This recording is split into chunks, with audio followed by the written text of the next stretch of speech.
Good morning, students. Today I am going to teach you about the complement system. The complement system you must understand very well because it is essential to know about it to understand the exact mechanism of inflammation and immunity, especially innate immunity, and some part of it is useful in understanding the acquired immunity also. So let us start with the discussion about complement system. So here we are going to start the complement system.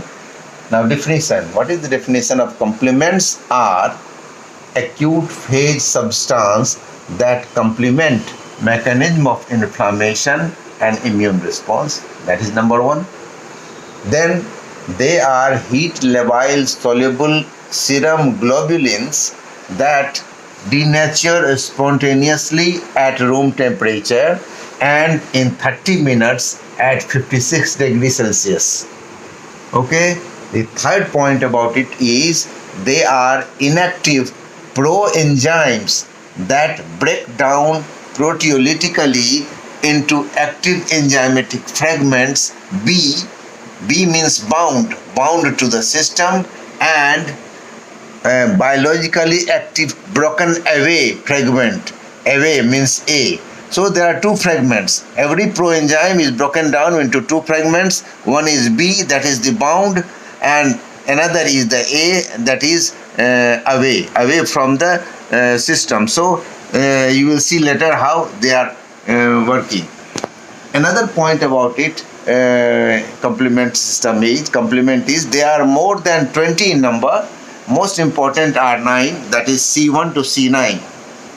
Next is they are synthesized by number 1 intestinal epithelium. From there C1 is synthesized, then macrophages where C2 and C4 are synthesized, and spleen where C5 and C8 complements are synthesized, and in liver where C3, C6 and C9 complements are synthesized. These are the sites of synthesis of different important complements. Now, what are the central complement?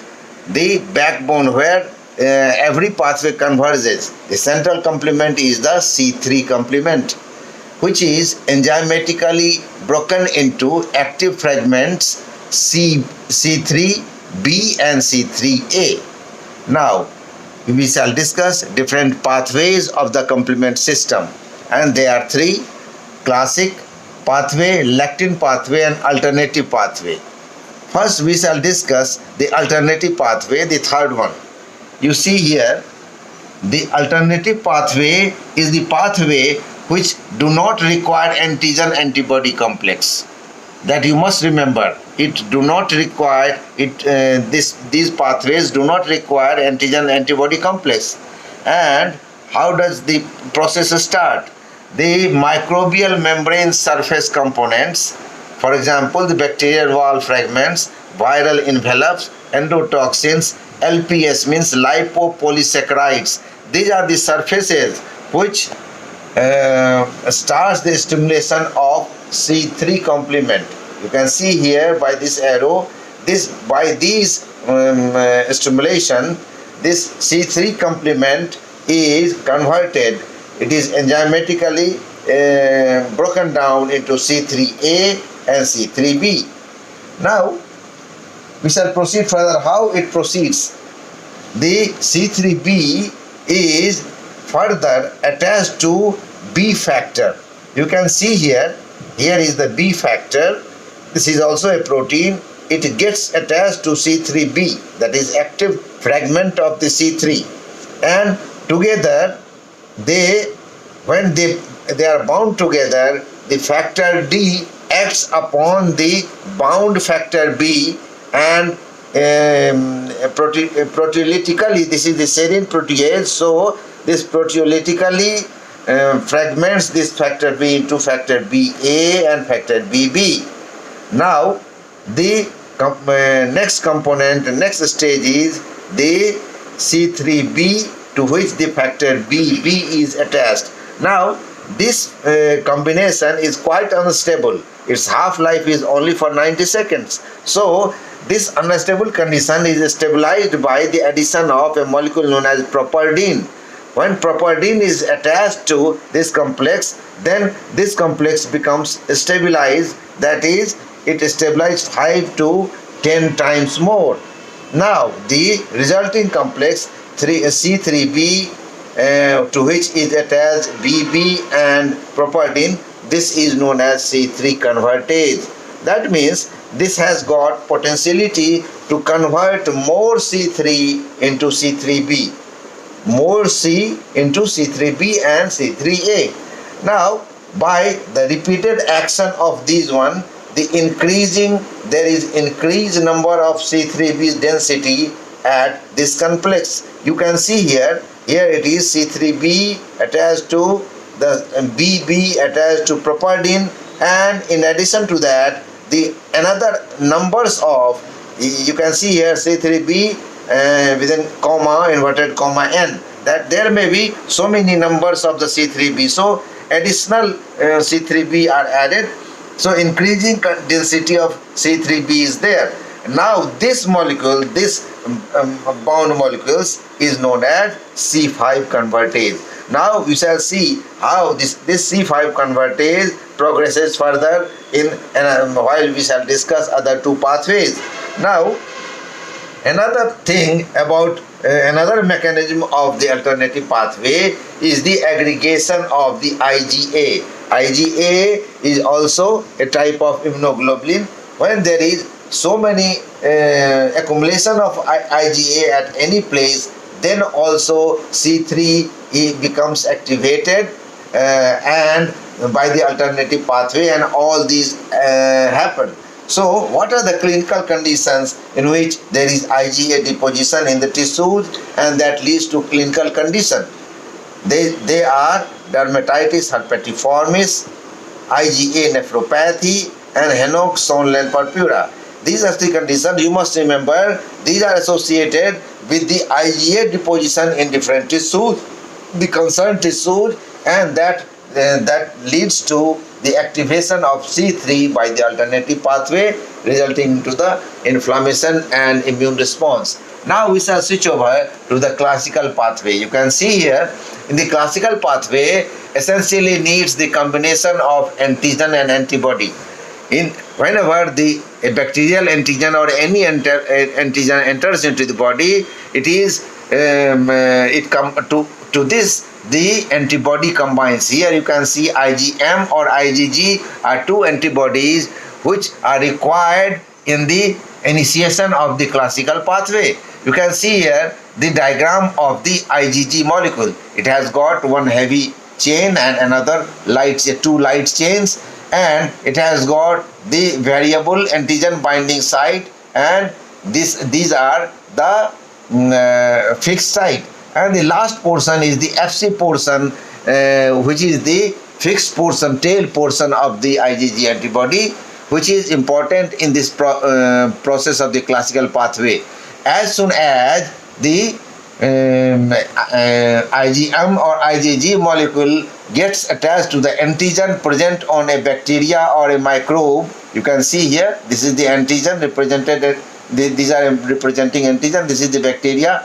So as soon as these get attached to this one, the tail portion, that is Fc portion of the immunoglobulin becomes active, that is, or normally these remain inactive or suppressed inside. They go outside and they invite different types of the complements to be attached here. Which complement is attached first? The C1 complement is attached first. Once there is combination of antigen antibody, the Fc portion invites the combination of C1 portion. C1 complement is the trimeric protein consisting of 3 subunits Q, R, and S. First of all, the Q unit combines with the Fc portion of the immunoglobulin, and then successively it activates the R subunit and then S subunit. Once the whole C1 gets activated, then This is known as C1 esterase. This structure, this combined structure is known as C1 esterase. Now, the C1 esterase has capacity to enzymatically lyse or break down the C4, complement C4. So here you can see C4 complement gets attached to this C1 esterase, that is C1 attached to the Fc portion of the antibody, and it gets converted into active C4b and C4a. Now C4a performs different function, we shall discuss later, but C4b remain attached to the main system. Here you can see here. Now this C4b attached to the C1 convertage, this is known as C3 convertage. Now sorry, I am sorry to say, this C4 has got capacity to further proteolytically break down the C2 into C2b and C2a. Now you can see here the C1, C4 and C2, when they get combined together, they are known as C3 convertage. These are the active portion which converts the C3 into, here you can see it converts the C3 into C3b and C3a. Here you can see C3a. Now C3a performs different function, we shall discuss later, but C3b remain attached to the main system. Now you can see whole thing remain attached together. Now you can see here Fc portion is attached to the C1, attached to the C4b, to which is attached C2b and then C3b. All these are together known as C5 convertage. You can see, you can recapitulate, C5 convertage also come from the alternative pathway. The same C5 convertage here also. These have got capacity to lyse or to break down proteolytically the C5. The C5 molecule gets converted into C5b, which remain attached to the system, and C5a, which has got different function. Now you can see the further progress of the this whole process is C5b, it attracts the C6 complement and C7 complements, which has got some specific function of bystander damage.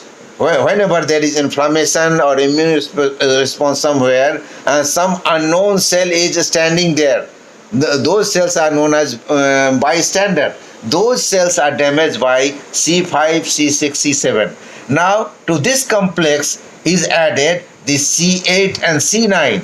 When there is combination of C5b, C56, C57, C58, C5b, C6, C7, C8 and C9, these together form a major macromolecular complex. You can see here C5b, C6, C7, C8, C9, and this is known as the membrane attack complex, that is in short MAC. Now this membrane attack complex is a heavy complex, and you can see in small, it has been shown here diagrammatically.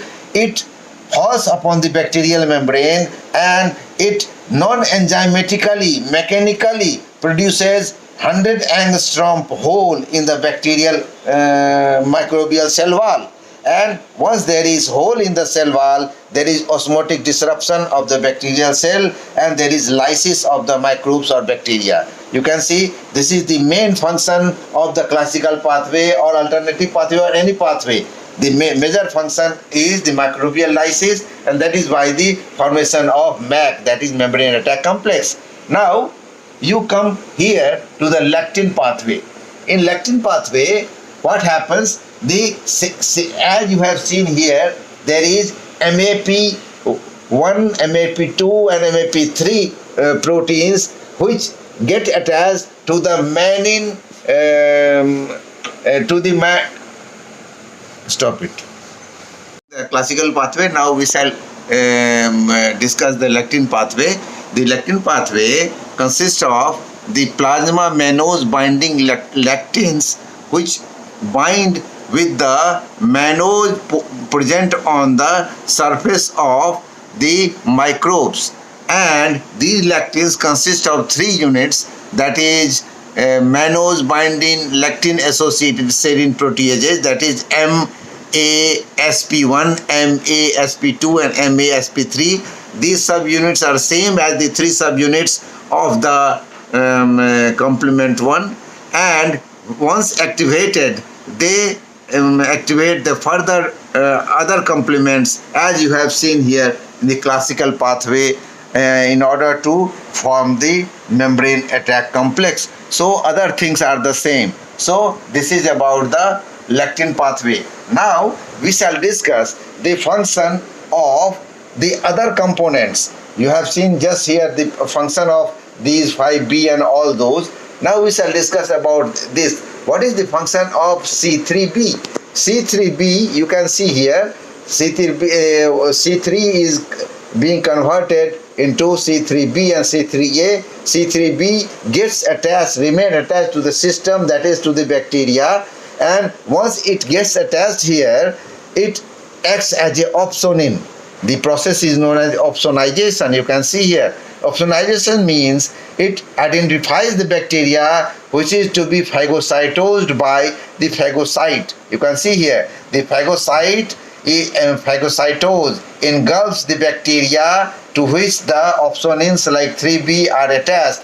It phagocytoses these things just as you eat the butter, a bread to which a butter is attached or jam is spread over a butter. Similarly, these phagocytes engulf these bacteria very graciously if they are opsonized. So the C3B acts as an opsonin, and after that the phagocytosis occurs. Now what about the C3A and C3A and C5A? C3A and C5A, you can see it binds to the mast cell membrane, and mast cell remain present in different tissues of the body. So you can see here mast cell contains different types of the granules of vasoactive amines like histamine, kinins, leukotrienes. So once C3A and C3B gets attached to the mast cell, these vasoactive amines are secreted, they are synthesized more and more, and they are secreted into the circulation, into the tissue, and these amines bind to the endothelial cell. You can see here they bind to the endothelial cell of the vasculature, and these causes the contraction of the vascular endothelial cells. Due to this contraction, there is gap between the endothelial cells of the vessel, and due to that gap, all the products of the cell, that is blood cells, complements and other soluble proteins, comes out of the vasculature or circulation to the site of the injury or to the site where the microbe is present. So that is one of the most important function of the C3A and C5A, and in that way it acts as an anaphylactin. Anaphylactin, it causes the process of the anaphylaxis, so about which we shall learn later. Now another function of C5A is it increases the expression of adhesion molecules on the endothelial cells and for the neutrophil and monocytes. When there is more adhesion molecules on the surface of the endothelial cells, the neutrophils and monocytes get attached to it, and after that they are more easily coming out of the circulation by the contraction of the endothelial cell. So it causes the adhesion of neutrophils and monocytes to endothelial cell, and all these. Next function of the C5A is the chemotaxis of the neutrophils and the monocytes. Whenever there is C5A, it draws these two types of the molecules, neutrophils and monocytes towards it, and it leads these two types of the cells towards the site of the injury or where the microbes are present. So you can see three types of the functions of the C5A, that is binding to the mast cell, increased expression of adhesion molecule, and the chemotaxis. Now come back to the function of the C4A and C2A. These two and with other also causes the viral neutralization. What do you mean by viral neutralization? It coats the viral surface ligand which prevent the viral binding to the host cell membrane. So you can understand that if this ligand is coated by something else, these virus are not able to enter. There is no entry of virus into the host cell. And when there is no entry of virus into the host cell, then virus will circulate in the circulation. The entry into the cell is a safe place for the virus to replicate. If it does not enter into the host cell, it circulates in the circulation and it gets attached with the antibody and trapped by the phagocytes. So this is prevented, and by this process there is the neutralization of the virus. So these are different processes. Now we shall discuss the deficiency diseases and regulation. About regulation, come here. You can see here in the alternative pathway two types of the factor H and factor I, that causes the conversion of the C3b into inactive C3. So these two act as the negative regulator of this pathway. On the other hand, you can see here the properdin, which stabilizes the this combination of C3b and BB, that acts as the positive regulator of this alternative pathway. Here in the classical pathway, you can see here the C3 convertase. There is C1 esterase. You can see there is C1 esterase inhibitor which inhibits this enzyme. Another is the decay activating factor DAF, which inhibits the C3 convertase. So these are different types of the one more is the CD59. This inhibits the formation of the membrane tag complex. Now, after knowing all these factors of the regulation, we shall come to the deficiency diseases of the complement system. Deficiency. C1 inhibitor deficiency causes a condition known as hereditary angioneurotic edema. Then the deficiency of CD59, here you can see there is paroxysmal nocturnal hematuria. The deficiency of C1, C2 and C4 causes collagen vascular diseases like systemic lupus erythematosus, that is SLE. The deficiency of C3 and DAF, that is decay activating factor, causes severe pyogenic infections. And the deficiency of C5 and C8 causes gram-negative diplococcal infections. So that's all about this today's lecture on the complement. Okay, thank you.